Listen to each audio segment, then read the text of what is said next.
Hello, it's Thursday, February 25th, 2021. This is the sprint retro for the digital experience team's latest iteration, which ran through the 16th of February to today, again, the 25th. So we can kick things off with things that went well. I've got the first item here, which is a quick one.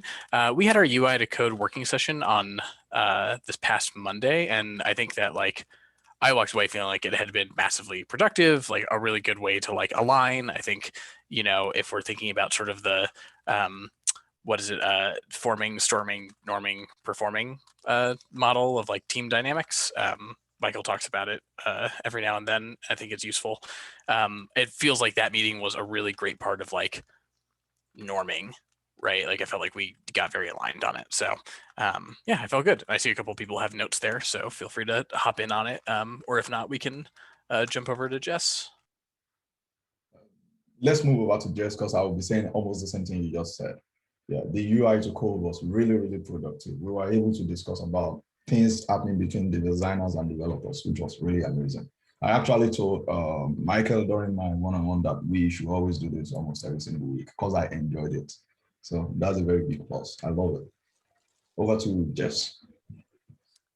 I probably should have put 8 before 7. I want to shout out Steven for kind of taking over the featured partner template page design, which totally freed me up to focus solely on research for pretty much the last week and a half. And it's just been very enlightening to see how things tested out. And then also just kind of, I'm not a researcher, but I've done some, and it's been really eye-opening of how much work it really is to do research and how much it would benefit us to have a full-time researcher on our team who could help us out with this stuff. So it was just, yeah, very eye-opening week and a half for me.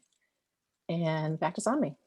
Oh, thank you. So this last spring, there was a lot of collaboration between me and Jesse, Lawrence, everybody. That was totally amazing. That really went out well, especially with Jesse. We were going back and forth on the home page, moving things around. And I love how we all pay attention to details. And I really, really like that. That collaboration is awesome. And thanks to a big shout out to Brandon. After I submitted the mail release, we found out that there was a Z index that was affecting one of our pop-ups. So he quickly took the best decision to take a good action on that. So those are some of the things that I really saw that went well last week. I think we are doing a very good job on collaboration. That is awesome. And I want us to see, I really want us to keep doing that so that we can always get the best results on every project that we work on.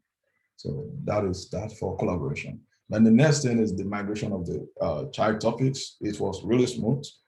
So shout out to Tyler and Lauren for putting that stuff together. That's really, really helpful. I really like that. So I will still be submitting some issues about what we need to improve on the Netlify CMS, about things we can just track around to make things much more easier and better. So over to Tyler. Yeah, something else that worked really well. I felt super good. Thanks again to Brandon and Becky too for clearing up a lot of things for me about GitLab issue boards, and also, and specifically Brandon for putting together issue boards for us. That was super helpful, and I feel good because one, I enjoyed using them. It was nice to be in the tool, right? And then two, from a bigger picture, it felt good to be actually contributing to this dog fooding ideology that I know GitLab is trying to promote, and I know that there are challenges there. So and it's not perfect, and I've got things to improve on for it, but overall I was really pleased this iteration. I didn't open Asana once in this last week. I think earlier in the iteration I was, but yeah, I figured out how to just manage my work through GitLab. And up next is Brandon. Yeah, just along those lines, I'm really happy that the new sprint and Kanban boards, iteration and Kanban boards are helping us out this week. So yeah, I'm glad I could get that to y'all, and I found myself using it, and I'm glad we could align with Becky on kind of the use case for it, and for our internal team, it's been helpful. So yeah, I think that went well. Over to Tina. Thanks, Brennan. I just want to say that I wasn't using boards before you created the new format for it. I would open up my boards and immediately close them out of panic. So thank you for that. I enjoy using them now. Another thing that went well is the collaboration with the team on the block templates, which actually happened during the UI to code working session. Unexpectedly, it helped me make like some big decisions, including it into slippers, which I hadn't even thought about. And a special thanks to Jess, who was so quick whenever I need feedback, or not just on this project, but on everything that I work on. She's really quick to give me feedback, and she's usually always right and sees things that I don't see. On to Lauren. Yeah, I just wanted to shout out, there were a few times this week that I was like, Brandon, did I break the merge train? And he was super quick to like, look into it and fix it. And like, Brandon, do you see a million errors on the homepage? It was a quick, turnaround. Always, it feels very supported. And I feel like anyone on this team, I could like be like, help, and you guys would come running. So I think we got a good team dynamic. But specifically, I leaned on Brandon a lot this week. So thank you. I guess we can move on to things to improve on. I think Tyler has the first point there. Yeah, I totally so I said scoping and time estimation, which is probably part of this, but I think maybe there's another piece that is really, so I fell behind. I bumped one, I was overly ambitious. I didn't appropriately take into account the shortened iteration we don't have tomorrow to work on. I think that if I had all day tomorrow for focus time, I might have bumped fewer of my issues back. I think I still would have had to, but anyway, I bumped issues back to the backlog, and I think that I'm not going to deliver the blog template 100% in the way that I wish I could have done fully to rise up to that. And so part of that is a big thing, and it is too late now to be saying that basically for the first time today. I feel like that that's a failure on my part, but I also, something for us to improve on collectively is who do I get, who should I have told, right? One, I should have realized this by Monday or Tuesday, but two, it's even if I had, I don't know who I necessarily would have gone to. And so, I think there's a part of Agile or Scrum of daily stand-ups. And I don't know if we need to do a daily anything or add more to the process. I know we're trying to not change the process too much, but something we can improve on is just maybe some more frequent check-ins or a clearer process of here's what to do when things seem to be off track. Because I think I just ended up off track and didn't know what to do about it. Tyler, I'm going to jump in there. I think that Michael had created a bot, a check-in bot. I don't know. I stopped using it. I guess I don't see it anymore. It went away. I think it stopped working because it was tied. It was tied to one of the channels that got deleted. That's what happened. So because that asks specifically how you feel, who do you need support from? So maybe we should talk about getting a bot like that back in action. Sorry, I'm going to drop an action item just to fix the iteration bot, because I think that would have, at the very, that would have been a really good opportunity for me to raise my hand about this earlier on. Slackbot. Okay. So I made an action item there, and I will figure that out, and we can tie it to whatever the appropriate channel is. But another thing to improve on, and this is just me, and Brandon's got an issue on, or an action item about this too, about weighing issues. I think I didn't do a good job.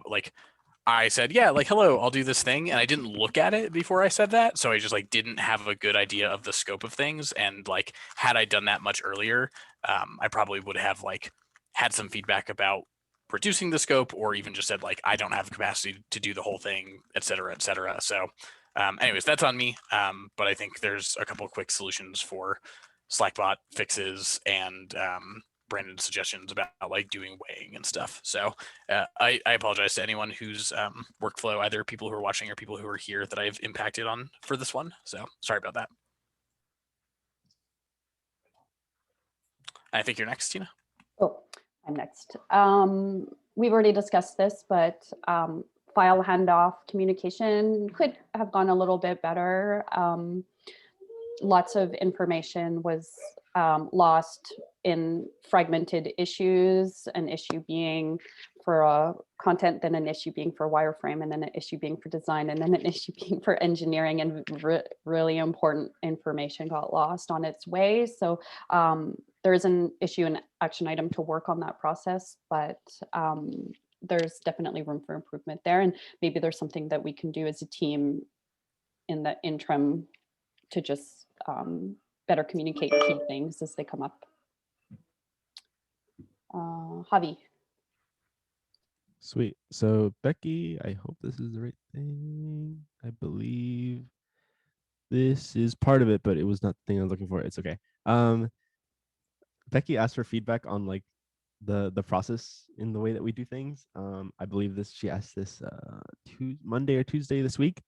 And it's an issue. And when someone asks for feedback from me for things that like weren't working, obviously like naturally, especially being myself, I wrote like an essay and I made buckets into like agency day things that aren't working, like the way that we structure our 2-week time boxes, like and all of that related to kind of like scoping and time estimations. I think that the big thing that I took out of that like is, as I've like sat through it, like, you know, through a couple days and thought about things, I made some recommendations there now that I, even after thinking about it, just doesn't make sense. But like the one that still feels like would be good for us is a refinement process. And what I mean by that is helping break down like issues before we get them.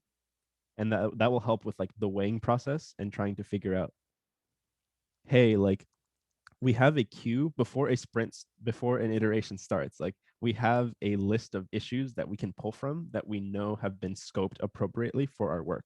That way we're not taking an issue that's just like wait like 20 for something that's like taking us not that much time. So that's something that I think we have to improve on.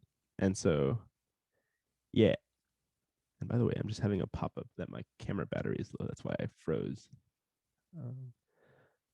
But yeah, that's something that I just wanted to bring up just because I thought that that is helpful. And I can link the actual issue in which I wrote all of these comments down. Up next is Tyler. Yeah, this is a follow-up on something that went well, which was dog fooding issue boards. Things to call out that I learned even in just like, I was like, okay, this week I'm only going to manage my work through the GitLab interface. And for the most part, that works pretty well. There are two, to me, like the two biggest things that come up are, one, like for me, like I'm a big like to-do list person. And the to-dos in the GitLab interface are like just your mentions and stuff. And like, that's not what I need. I need just a free form. Like I just need a to-do app, like anyone, you know, like a thing that like you might do if you were learning a new programming language, like build a to-do list in a thing. I just need that. And I just need it inside of GitLab. I filed a product suggestion for it. You know, and I think that's the virtue of dog fooding is I was like, hey, you know, this could improve the product, who, you know, and I'll just kick it over the fence and see what priority it is. For now, what I'm doing is, and I'll link this. I actually have, so I have like a little like work notes, like a work notes repo. So you can like, I think I stole this idea from Brandon. I don't know what his looks like. But like it's literally just markdown files. And I just like, and so, but now I can do it all through GitLab because it's like text editor, markdown file. Like I just keep a like stream of thought, and you can see my commit messages are just wrap the day, start the day, like whatever. But I am now like, you know, it keeps me fully in GitLab, right? Like I could even manage this through GitLab if I really wanted to, but I prefer VS Code for it. So that's been useful, but it's still not like I can't drag it, right? I want to like drag it. I want to like check off the things. Like I want a to-do list. That I want that so bad. So that's missing for me in issue boards. And then MRs. I think that, so the to-dos are like a personal preference thing, and like I could live without them because you low tech, just have a notebook, whatever.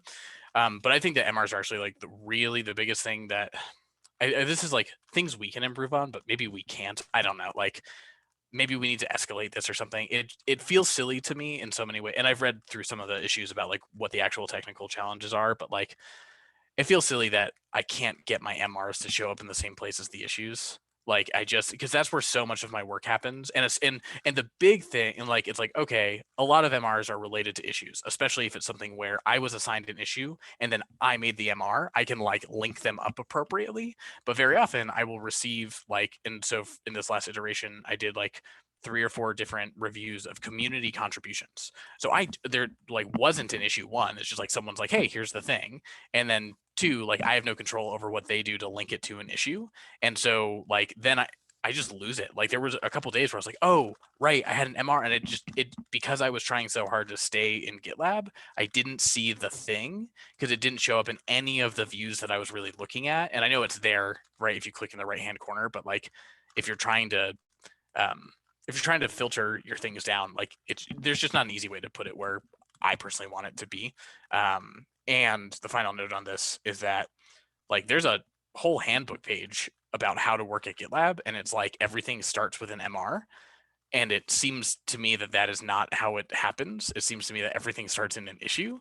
And like the handbook page is very explicit that like MR should come first, and like issues should be like if an MR is like if you really can't get an MR together, like then you can move into an issue. And maybe the handbook page needs to be updated. Maybe that's just like that philosophy has changed, but it feels like the thing that is supposed to be the first option is like unworkable, and that seems there's a disconnect for me. So but hey, this is dogfooding. I feel like really like I feel good about having come to this. I think other people have expressed the same via Slack. So Javi, I think you're up next. I just added this note because I forgot to talk about this in the feedback issue. In the monster issue that I added, one of the big things that I want to work on is not project managing so consciously during the sprint itself, because that means that I deliver less in the sprint because I'm spending my time trying to figure out if I have the right labels, if they're showing up in the boards properly, if I'm doing this.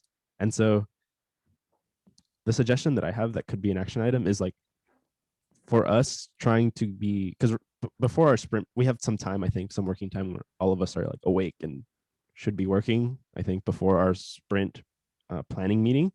What I suggest is after that hour is over, let's try to commit to changing our plans as little as possible. That way, so that when the sprint planning is over, we're locked in for the sprint until the end of the planning, until the retro session that we have right now. So that's kind of like what I have in mind. I don't know how other people feel about this, but I think that it's kind of silly for us to be managing our work while the work is happening because it slows us down. I think there's probably a balance of like I think we should be able to change things when it makes sense to, because like I want to at least be able to accurately label things when things change, so that the information is up to date. But I agree with you that like I agree with the goal of like change as little as possible about the plan during it. And I think like Brandon's upcoming action item about like weighing and capacity will help a lot too, if like we get better. And this is like we have this like it's labeled retro 8, right? So it's like we're on our 8th iteration of this. I think I've only been here for 3, so like I think time estimation is one of the hardest things about like agile, scrum, or anything in the world. So I think we'll only get better at that. But I agree with the goal, and I would just say like let's add some flexibility to recategorize just to keep information correct.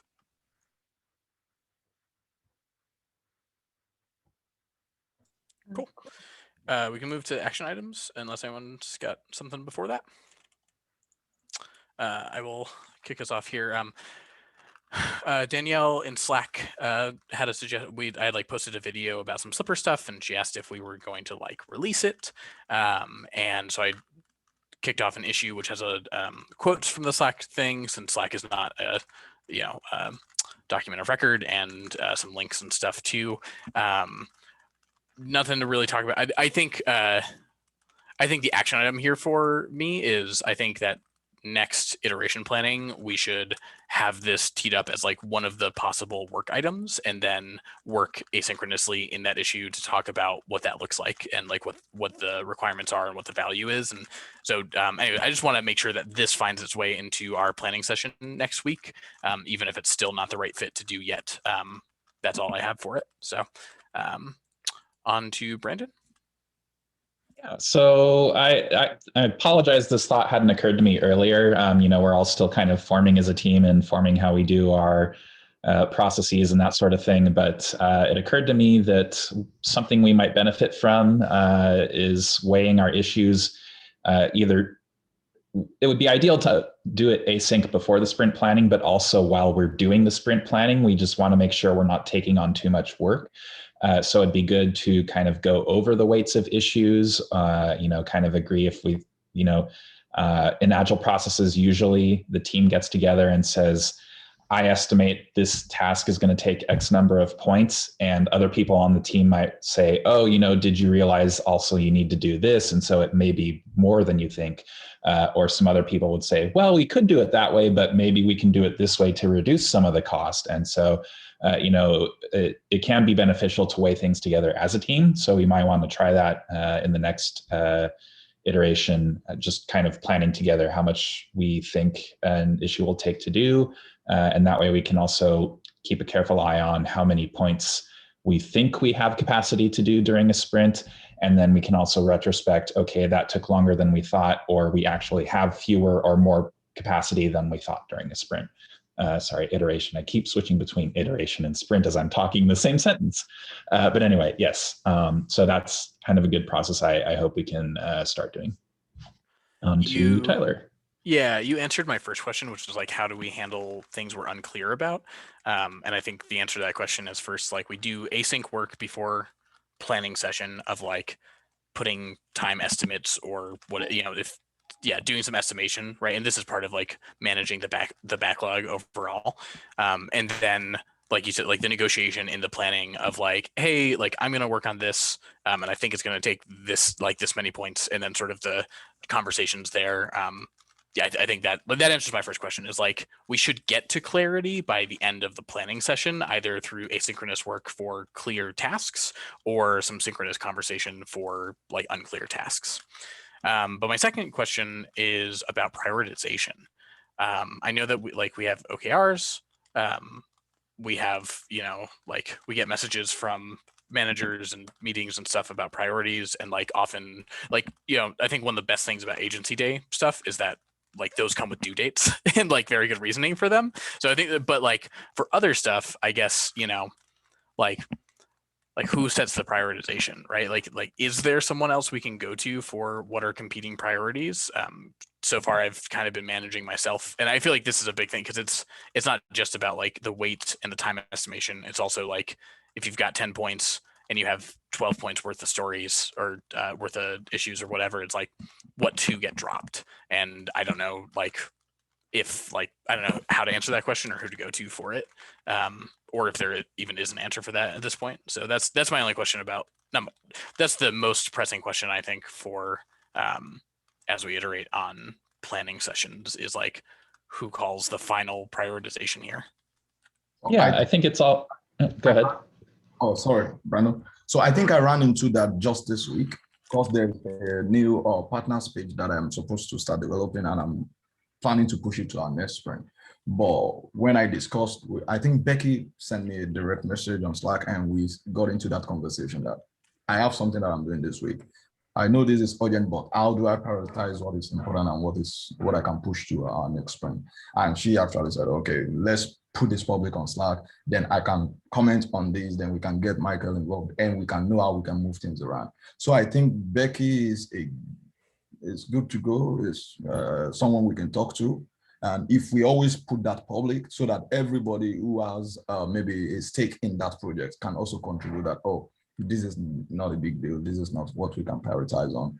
Because I was actually trying to prioritize on the Google Tag Manager that is not firing on our YouTube videos. That was what I wanted to prioritize until I put it public. Then Michael, Becky, everybody said, no, let's push the partner page as a more priority. So I think those are the strategies that I just used this week. But I would love to see what Brandon will suggest. Yeah, what I would suggest is basically along those lines. My experience so far has been, we set out to do X number of things per sprint, and these are the issues in it. Iteration. And, then something comes up, and I either have to drop some issues or something's taking longer or something new comes in, whatever the case, I need to reprioritize. I'll take my first guess. My gut is that I should be working on X instead of Y. But also I will go into Slack and check with Becky or whoever's related, whoever the stakeholder is that says, I need this done, or maybe I say, oh, I might have this slip. Is this going to be a problem, or whatever the reason is? I'll go into Slack and ask. Becky's usually got a good idea of what's going on, so I tend to start with her if it's something deadline related, because she's involved in a lot of the deadline related items. In terms of agency day work and whatever else, and, cross-discipline teams and that sort of thing. And there may be a quarterly OKR or something that's competing with it. So, I'll pull in Michael or, whoever is available and just say, hey, I think this is the order I should be working on things. Can you confirm if something else, and I'm needing to boot something out of the iteration cycle, can you confirm that this would be, what I should do, or do you have a different suggestion or whatnot? So yeah, it's basically as Sami described it, jump in Slack, ask, and Becky's a good point of contact on that.